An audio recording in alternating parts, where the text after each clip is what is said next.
সুন্দরবনের তৃতীয় দিন সকাল সকাল বোটে করে বেরিয়ে পড়ুন সাইট সিনের জন্য। প্রথমেই চলে আসুন সজনেখালি ওয়াইল্ড লাইফ স্যাংচুয়ারি দেখতে। এখান থেকে আপনাদেরকে একটি গাইড বুক করতে হবে। এখানে রয়েছে টার্টেল পন্ড এবং ক্রোকোডাইল পন্ড, যেখানে এদেরকে একটা নির্দিষ্ট সাইজ পর্যন্ত বড় করে আবার নদীতে ছেড়ে দেওয়া হয়। এখানে একটি টাওয়ারও রয়েছে, সেখানে উঠে আপনারা এখানকার সৌন্দর্য উপভোগ করতে পারেন। এটি হলো সুন্দরী গাছ, যার নামে এখানকার নামকরণ হয় সুন্দরবন। এটা হলো মাতলা ট্যুরিজম প্রপার্টি সজনেখালি, গভর্নমেন্টের আন্ডারে রয়েছে। আপনারা চাইলে এখানে বুক করে থাকতেও পারেন।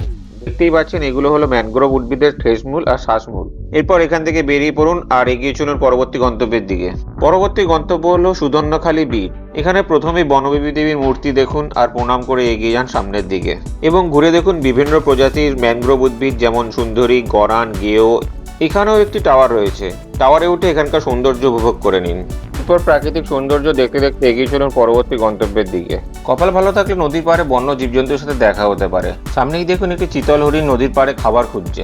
এরকম খাড়ির ভিতরে ঢুকতে পারলে বাঘ দেখার চান্স একটু বেশিই থাকে। পরবর্তী গন্তব্য হলো দোবাকি ক্যাম্প। দুপাশে এরকম জাল দিয়ে ঘেরা এরকম সিমেন্টের তৈরি একটি ক্যানোপি ওয়াক এখানে রয়েছে। কপাল ভালো থাকলে এখানে বন্যজন্তু দেখাও পেতে পারেন। এখানেও একটি টাওয়ার রয়েছে, টাওয়ারে উঠে এরকম প্রাকৃতিক সৌন্দর্য আপনারা উপভোগ করুন। এই যে ক্যানোপি ওয়াকের জায়গাটা এটাই, দেখতেই পাচ্ছেন প্রায় 500 মিটার লম্বা এটা।